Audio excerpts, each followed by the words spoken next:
DM के पास जाके ऐसा करती है, हम बता के लखनऊ और गोरखपुर जाके सीएम योगी आदित्यनाथ के पास जाके ऐसा काम कर देंगे, जिम्मेदारी आपकी होगी, जिम्मेदारी ग्राम प्रधान की होगी, जिम्मेदारी जो लोग साइन कर रहे हैं बार बार वहां के ग्रामीण उन लोगों की। अधिकारियों के कानों तक जूं तक नहीं रेंगता है।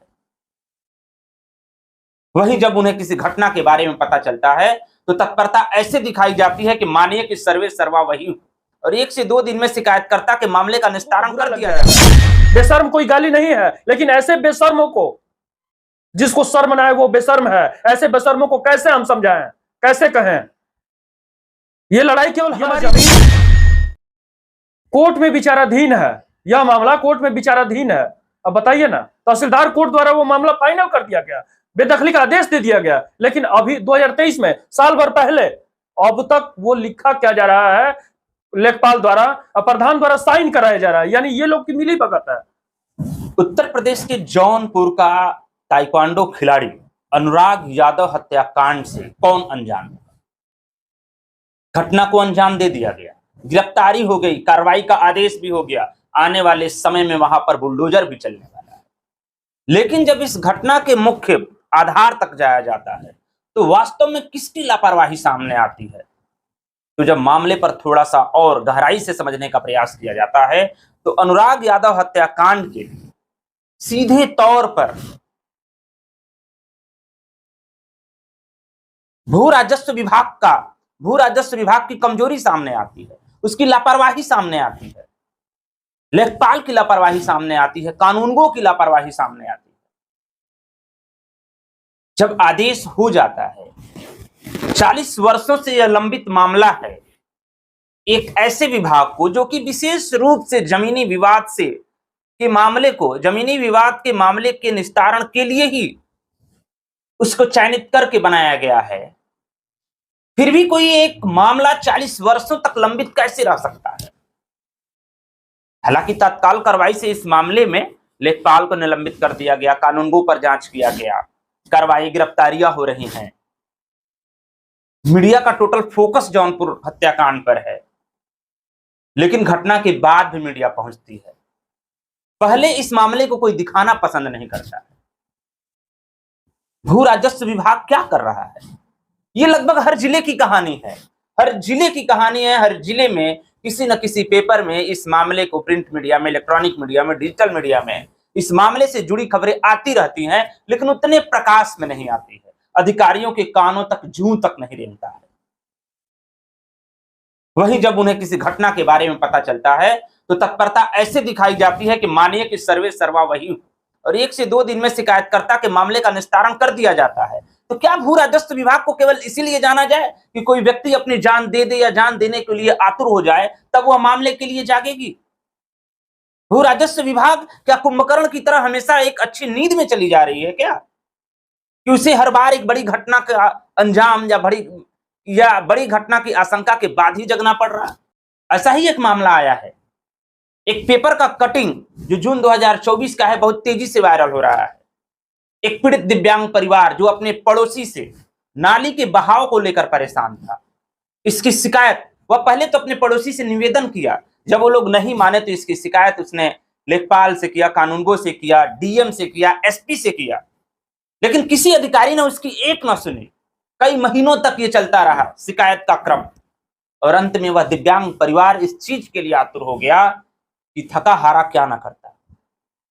वह अकेले ही नहीं, अपनी पत्नी और अपने मासूम बच्चों को लेकर एसपी आवास के सामने चला गया और अचानक से अपने शरीर पर पेट्रोल छिड़ककर आत्मदाह का प्रयास कर दिया। हालांकि वहां पर उसको बचा लिया गया, लेकिन उसके बाद क्या हुआ ये बात सुनकर आप दंग रह जाएंगे। 1 घंटे, 2 घंटे, 2-4 महीने नहीं, मात्र 1 से 2 दिनों में त्वरित कार्रवाई हुई और उस जमीन की नापी जोखी करके उसके मामले का निस्तारण कर दिया गया। तो भू राजस्व विभाग को क्या कहा जाए? क्या वास्तव में ये सुसुप्त ज्वालामुखी हो गई है कि ज्वालामुखी जब फटेगी तभी हम जगेंगे? ऐसे मामले हर जिले में है, लगभग हर ग्राम पंचायतों में है, और यह मामला तब और प्रकाश में आ रहा है जब इसी ग्राम पंचायत, यानी कि ग्राम पंचायत कामोपुर है, ब्लॉक बाराचवर है, तहसील मोहम्मदाबाद है, जिला गाजीपुर है और प्रदेश उत्तर प्रदेश है। इस उत्तर प्रदेश में हो क्या गया है और हो क्या रहा है? जो भी मामला आ रहा है सब जमीनी विवाद से जुड़ा मामला आ रहा है। जैसे कि अभी हाल ही में देवरिया हत्याकांड, इसका मुख्य कारण जमीनी विवाद ही बताया गया। जौनपुर का मामला आप जानते ही हैं। ऐसे कई मामले हैं, नाम अगर गिनती पे लिया जाए तो ये वीडियो कभी खत्म ही नहीं होगा।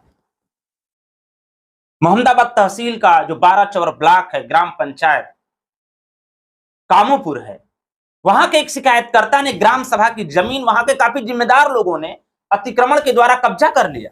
ग्राम सभा की जमीन है, सरकारी जमीन कही जाती है। क्या सरकार के पास इतनी भी क्षमता नहीं है कि वो अपनी जमीन को अपने पास ले सके?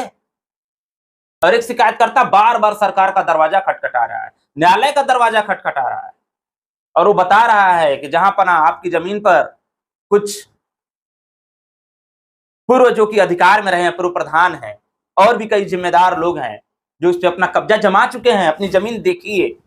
और उस जमीन को निचले स्तर पर समझने के लिए सरकार कानूनगो का चयन करती है, कानूनगो के बाद लेखपाल का चयन करती है, और लेखपाल उन्हें बता, लेखपाल की जिम्मेदारी ही होती है, इसलिए कि उसके अंडर में 5 या 6 गांव ही केवल होते हैं, और उसकी जिम्मेदारी है कि आप बताइए ग्राम समाज की जो जमीन है, जो सरकारी जमीन है, वो सुरक्षित है कि नहीं। आखिर में आपको किस चीज की तनख्वाह सरकार देती है? इसीलिए ना कि जो सरकार की जमीन है उससे आप अपने उच्च अधिकारियों को आगाह करें कि सरकार ये यहां पर ऐसा हो गया है। कानून को तहसीलदार को बताता है कि माय लॉर्ड, हमारी जो जमीन हो कब्जा कर ली, इसके ऊपर कार्रवाई की जाए। इसी उम्मीद के साथ एक शिकायतकर्ता इसकी शिकायत, जो कि जमीन संख्या होती है, खसरा संख्या होती है 48, 50, 214, 215, 216 को लेकर उसने तहसीलदार कोर्ट में शिकायत किया, और तहसीलदार ने लगभग, शिकायतकर्ता द्वारा इसकी शिकायत जब तहसीलदार कोर्ट में की गई तो तहसीलदार ने खसरा संख्या 48 पर सीधे विपक्षी को बेदखली का आदेश दे दिया कि आप वहां की जमीन खाली करें। नीचे के अधिकारियों को आदेश दे दिया, कानूनगो को दे दिया, लेखपाल को दे दिया। लेकिन वहां लेखपाल कहते हैं कि हमें तो इसकी कोई जानकारी ही नहीं। ये लेखपाल अपने आप को समझ क्या रहे हैं? कानूनगो क्या समझ रहे हैं? क्या वे तहसीलदार कोर्ट से भी ऊपर हैं?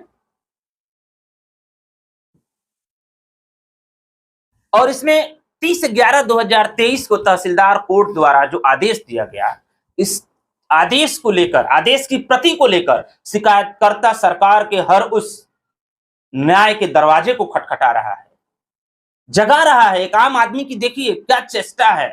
वो कह रहा है कि जहां पना ये आपकी जमीन देखिए हथियाई गई है, मकान पे मकान बना लिए गए हैं, आदेश हो गया है, आप चलिए।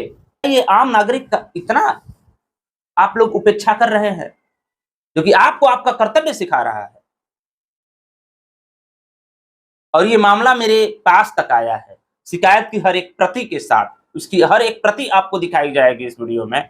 अब मैं सीधे आपको शिकायतकर्ता से मुखातिब कराता हूं, और सीधे उनकी जुबानी सुनिए कि वो क्या कुछ कहते हैं इस मामले में। जब मैं इस गांव का जमीन खाली कराने के लिए प्रयास किया, ग्राम सभा की जमीन ग्राम पूर्व प्रधान और कुछ लोग जो हैं ये लोग कब्जा कर चुके हैं, और ग्राम सभा की जमीन है। हमको किस तरीके से प्रताड़ित किया गया, किस तरीके से प्रताड़ना दिया गया, ये आप लोग समझ सकते हैं। और देखिए, जिस ग्राम सभा की जमीन पर बेदखली की आदेश हो गई तहसीलदार कोर्ट द्वारा, लेखपाल को मालूम ही नहीं।